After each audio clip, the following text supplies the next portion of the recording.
I sighed and stared at my phone, reading the message from my mother for the fifth time.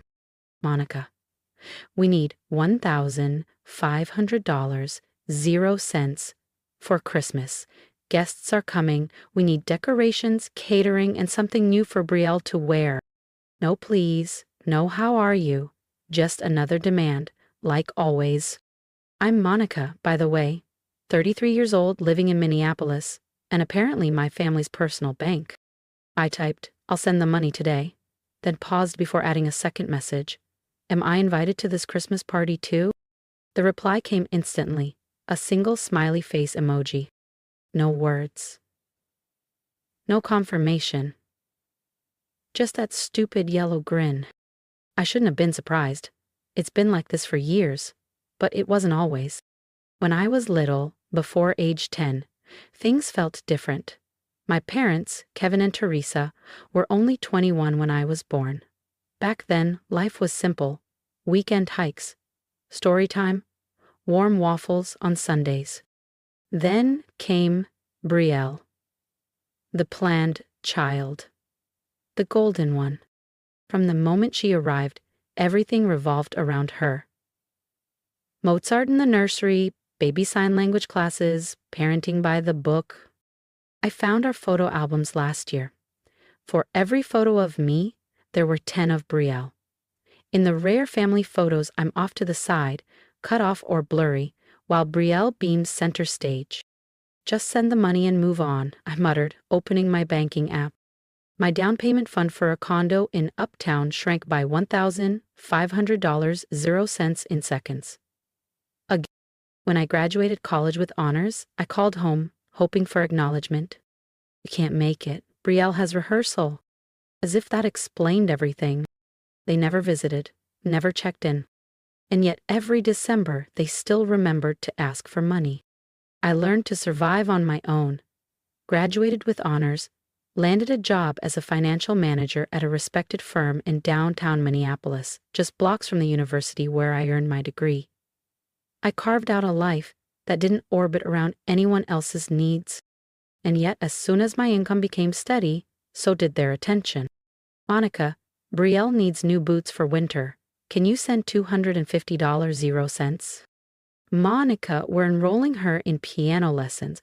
Only $400, 0 cents for the semester. I always sent the money. It barely dented my paycheck, and some small, stubborn piece of me still wanted their approval. Then 2 years ago came the real ask. Brielle got into St. Catherine's, my dad said over the phone, his voice oddly formal. We need help with tuition. I asked if she'd gotten any scholarships after all the enrichment programs and private tutoring. A long silence. Then my mother said sharply, that's not the point. You need to support your sister. Her future is more important than your pride. So I agreed. $1,200, 0 cents a month, every month. I told myself it was temporary. But months later, another call came. We bought a new SUV, gave the sedan to Brielle. You'll cover the loan, right? When I protested, my mom snapped. Stop being selfish, Monica. You're the oldest. You owe it to this family. And somehow, I was sending $2,000, 0 cents a month? For tuition, for the car, for their comfort. As December rolled in, I spent another $1,000, 0 cents on gifts. A designer purse for Brielle, a new watch for Dad, and a spa gift card for Mom. Then, I loaded up my car and made the 6-hour drive to Duluth. I hadn't been home in nearly a year. But this was Christmas. Maybe this time would be different. Music and laughter spilled through the frosted windows as I stepped out of my car, arms full, overnight bag in one hand, carefully wrapped gifts in the other. I took a deep breath, steadied myself, and knocked on the front door. A moment later, my mother opened it. Her smile faded the instant she saw me. Monica, what are you doing here? She asked, not budging from the doorway. I blinked. I don't understand. I sent the money. I texted you I was coming. She frowned. You did, but I didn't think you'd actually show. You usually skip these noisy get-togethers. It's Christmas, I said quietly. I never miss Christmas. With a sigh, she stepped aside. Well, you're here. Come in. Everyone's already eating. Warmth and cinnamon filled the air as I stepped inside. Laughter bubbled from the dining room. I recognized the voices. Uncles, aunts, cousins. And right at the center, glowing like a Christmas movie still, was Brielle, in a shimmering red dress. "Look who showed up," my mother announced flatly. My father glanced up. "Monica, didn't know you were coming." He gave me a distracted one-arm hug and went back to chatting with Uncle Ron. I stood there, awkward, holding my bags. Brielle didn't even get up. "Hey," she muttered, barely glancing at me before turning back to gossip with Cousin Melanie. I slipped my gifts under the tree, already bursting with presents, and wedged into a seat next to Aunt Grace, the only one who ever asked how I was doing. "Monica, what a lovely surprise," she said warmly, giving my hand a squeeze. "How's work?" "Good. I just got promoted to senior financial manager." "That's amazing. You always were the smart one," she said loud enough for the table to hear. I caught the flicker of irritation on my mother's face as she spooned mashed potatoes onto Brielle's plate. Dinner passed in a blur. No one mentioned who paid for Brielle's college, or their new SUV. And when the gifts were opened, Brielle held up the designer purse I bought her, muttered a cool, "Thanks," and moved on. If you've ever given everything and still felt invisible, hit subscribe, because what happens next will change everything. My parents gave a lukewarm thank you for their gifts, but the words felt rehearsed, empty. Then my mother handed me a hastily wrapped package.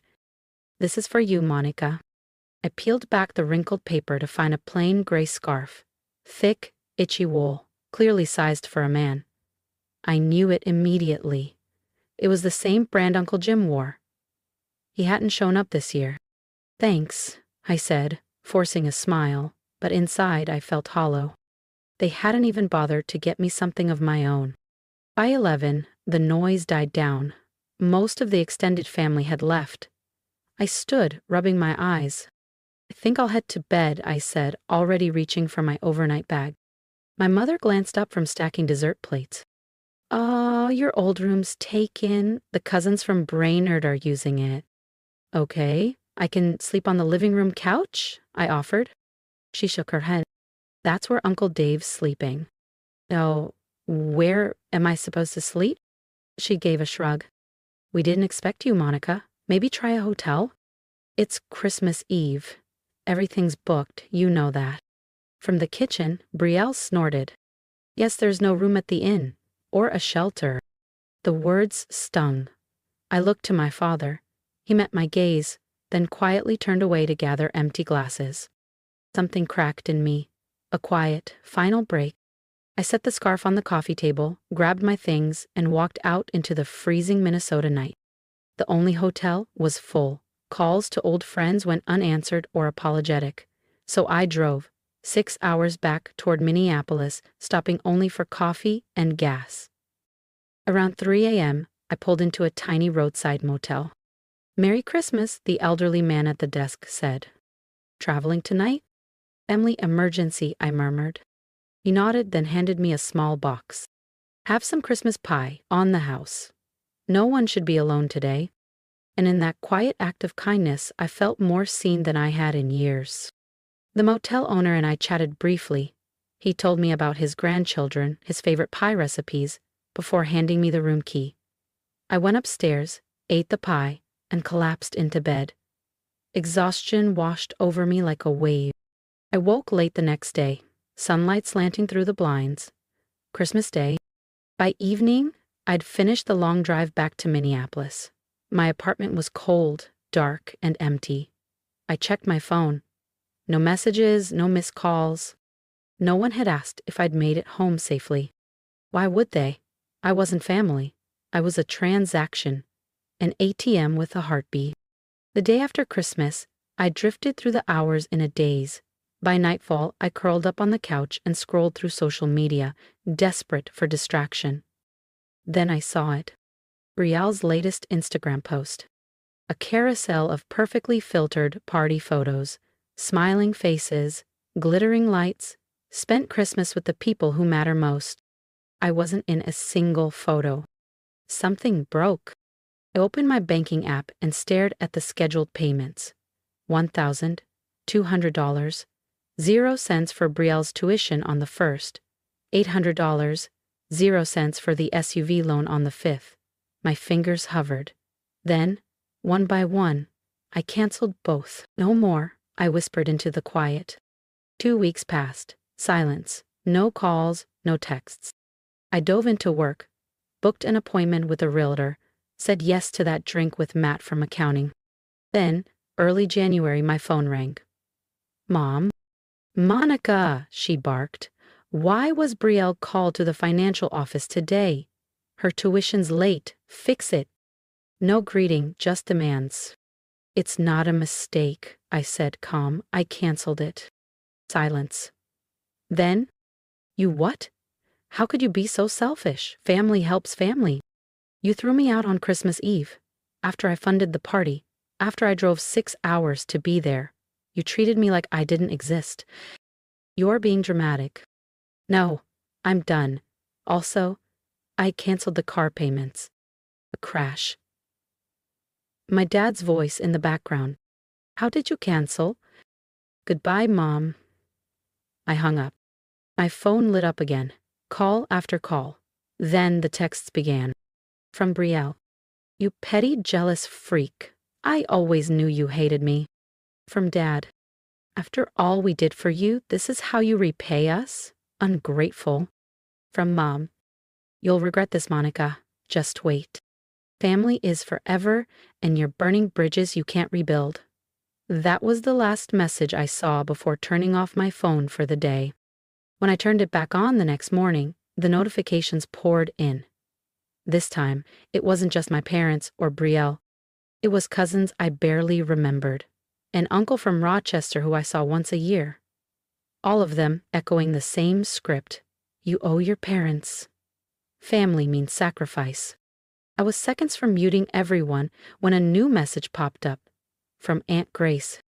Monica, sweetheart, can we talk? I'd really like to hear your side. I called her immediately. She answered on the first ring. Your mother's been telling everyone that you've cut the family off, she said gently. That they paid your college, helped with your car, and now you're refusing to help Brielle in their time of need. I let out a dry laugh. None of that is true. I told her about the full scholarship, the part-time jobs, the rent I paid by working 30 hours a week. I told her about the $1,200 0 cents monthly tuition support and the $800 0 cents car payments. There was a long pause. They can't be, she whispered. Your mom told everyone at dinner last month that they're still paying off your student loans and Brielle's tuition. I've never had student loans, I said, and I can prove everything. I spent the next hour pulling together my bank statements, highlighting every recurring transfer. I added a timeline of how I paid my own way, how I'd sent money home, quietly, faithfully, for years. Then I emailed it all to Aunt Grace. An hour later, she called back. Monica, I'm so sorry. Your mother lied. Your father backed her up. I nodded. They wanted the credit without the cost. With your permission, she said firmly, I'd like to share this with the family. They deserve to know the truth. Please do, I said. For the first time in years, I felt the weight start to lift. I'm proud of you, she added quietly. And I'm sorry I didn't speak up sooner. I saw how they treated you. I always did. After that call with Aunt Grace, I felt lighter than I had in years. 2 days later, my phone started buzzing again. But this time, the messages were different. Monica, I'm so sorry for what I said. I had no idea how much you've been doing for your sister and parents. Your aunt showed us the proof. We all owe you an apology. Apparently, Aunt Grace had created a separate family group chat, one without my parents or Brielle, and had quietly shared the bank statements and my written timeline. The truth had finally come out. My cousin Emily even called me. Your parents are furious with Aunt Grace. They're saying she's turning everyone against them. All she did was tell the truth, I said. I know, and just so you know, we're on your side now. I didn't know if I wanted sides, but I had to admit, It felt good to finally be seen. Over the next few weeks, my parents kept calling. I ignored them. But I read their texts. Riel only has 2 years left in school, my mother wrote. You can't just abandon her like this. We made mistakes, my dad messaged, but punishing your sister isn't right. Even their apologies made me the villain. Aunt Grace kept me updated. She said my parents were frantically spinning the story again, telling relatives I'd twisted the facts, that they had supported me in college. But fewer people believed them now. The statements didn't lie. How's Brielle doing? I asked Aunt Grace during one of our weekly calls. She's had to adjust, she said. They sold the new SUV and gave her back the old car. But even that didn't last. She's taking the bus now. I felt a flicker of guilt, but I let it pass. She's still in school? Yes. Your parents made a big deal about having to sacrifice to keep her there. No more designer clothes or steakhouse dinners. Does Brielle had to get a job? Part-time at the campus cafe. Your mom complains that she barely has time for social life now. I smiled. Sounds a lot like my college experience. I know, Aunt Grace sighed. I should have spoken up sooner. They always treated you and Brielle so differently. Water under the bridge, I replied, though we both knew it wasn't entirely true. Some wounds take a long time to close. Spring faded into summer. I stayed focused, working, saving, building the life I'd always dreamed of. I'd started dating someone new. Alex. Steady, kind, grounded. He valued effort, respected boundaries, and never made me feel small. I told him about my family early on. He didn't flinch, just listened. One evening in June, curiosity tugged at me. I checked Brielle's Instagram for the first time in months. Gone were the glamorous parties, the designer dresses, the flashy captions. Her latest posts were more subdued. Textbooks, latte art from the cafe, quotes about resilience. Life is harder than I thought. Nothing worth having comes for free. I stared at the screen, emotions tangled. A part of me felt vindicated. She was finally tasting the reality I'd lived since I was 18. But another part just felt sad. We'd been set up from the beginning, shaped by expectations neither of us asked for. I didn't reach out. Not yet. The wounds still pulsed beneath the surface. By fall, I'd saved enough for a down payment on a sleek little condo near my office. Signing those mortgage papers felt like a silent, personal triumph. Congratulations, homeowner, Alex said, grinning as he handed me the keys. He painted walls, built bookshelves, and made it feel like home. For once, I wasn't alone. A year after that Christmas, I still hadn't spoken to my parents or Brielle. My dad's last message came in October. We miss you, Monica. When you're ready, we're here. I didn't reply. I wasn't ready. I wasn't sure I ever would be. Aunt Grace stayed my only link to the family. That November, we met for coffee. Brielle's different now, she told me. Still working, still studying. Your parents could help, but she insists. Good for her, I said, and for once, I meant it. Do you ever think about reconnecting with them? Aunt Grace asked gently. I took a slow sip of coffee. Sometimes, I admitted. But then I remember Christmas, the lies, being kicked out after funding their celebration. She squeezed my hand. You don't owe them anything, Monica. I just want you to be happy. I am, I said, and realized I meant it.